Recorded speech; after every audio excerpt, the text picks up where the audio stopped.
Hello and welcome back to my channel. I hope you're all doing well, and today we are going to be talking about finding your style post 50. So if I'm honest, this advice is going to apply to you whether you are post 30 or post 40, post 50, post 60.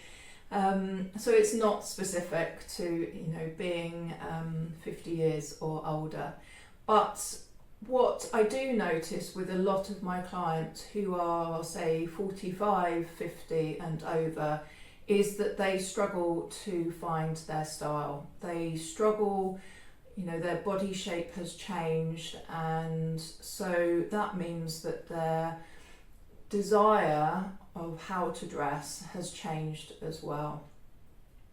So I'm going to take you through my top 3 tips today, and please bear in mind that these are guidelines, they are not rules, and certainly all of the advice that I give is very much tailored to each individual client that I work with.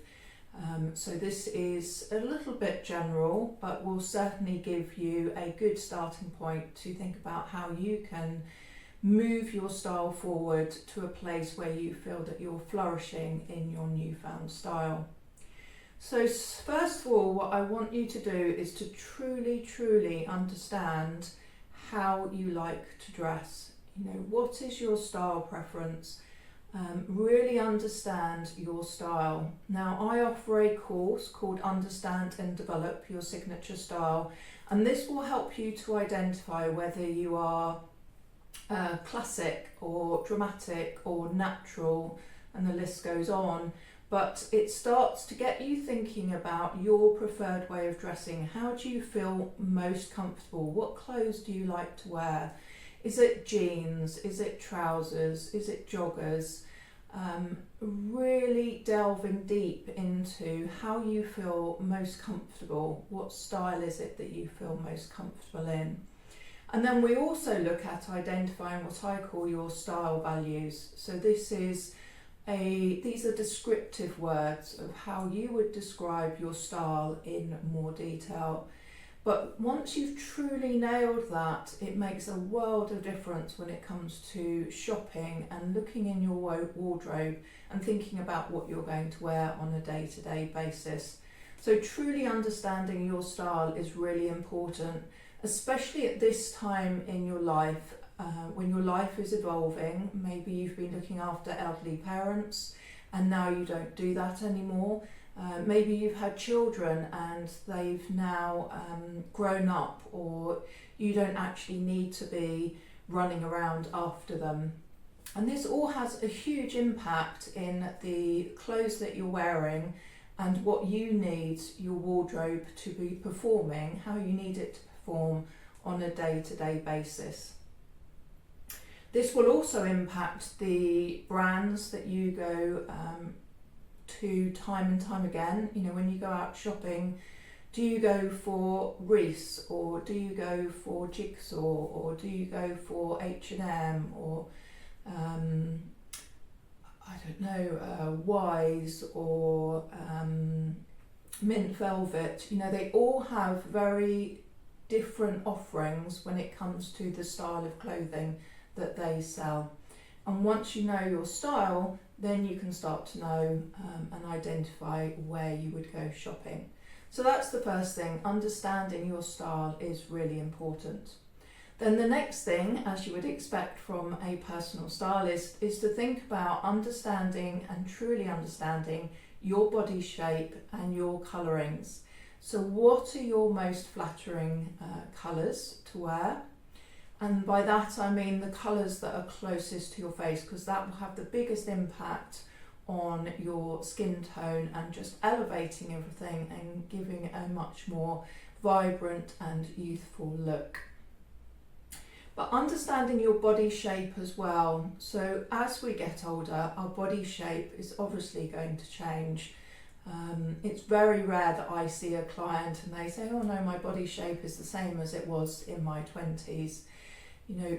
Being perimenopausal, menopausal, hormones will have a big impact on how our body shape changes.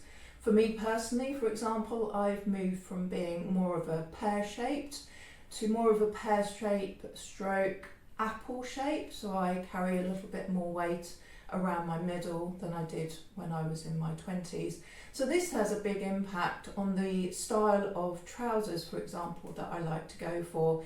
So I wouldn't go for anything that is too tight around the middle. Now I look for clothing that has a little bit more elasticity to it around the middle. So there's little things like that, understanding your body shape. You know, do you have wider shoulders, narrower shoulders, longer legs, shorter legs? All of this plays a huge part in identifying the types of clothing that you would go for. And then last but not least is thinking about your lifestyle. So your lifestyle as it is today, not your aspirational lifestyle, but actually, you know, where are you today? What is it that occupies your time? Do you have hobbies? Do you go out to work? Are you still looking after children? Maybe you do a lot of gardening, a lot of dog walking, maybe you go abroad on holidays. So this again will have an impact on what you require the function of your wardrobe to be. And it's really important to know that and to be realistic with yourself, because if you're not, you're going to have totally the wrong items in your wardrobe, and so you really will struggle to get dressed on a day-to-day basis, and you will feel like you're wearing the same clothes again and again and again. Whereas actually, if you dress and buy for your lifestyle as it is today, then you will use 80, 90, 100% of your wardrobe. So really think about what your lifestyle is. And to help you with that, what you might want to do is start taking photographs of yourself in your daily outfits. What is it that you're currently reaching for on a day-to-day basis? And once you have that record of what you're going for again and again, then you can really start to see what you need in your wardrobe. For me, I much prefer wearing trousers than I do skirts or dresses. Trousers are what I reach for again and again. I find them more practical, I find them easier to wear, I find them more comfortable to wear. But every now and again, I will reach for a dress or a skirt, but it's, I would say, 10-15% of what I reach for, rather than 80% of the time I'm reaching for trousers. So actually having more trousers in my wardrobe is a lot more important for me. So keep that record and then look back as to what it is that you've worn, and then you can start to think, okay, this is what I've worn, this is what's missing from my wardrobe, because actually this day I struggled in particular to get dressed, and you can start to think about why that was. So it really helps visually to identify where those gaps are in your wardrobe.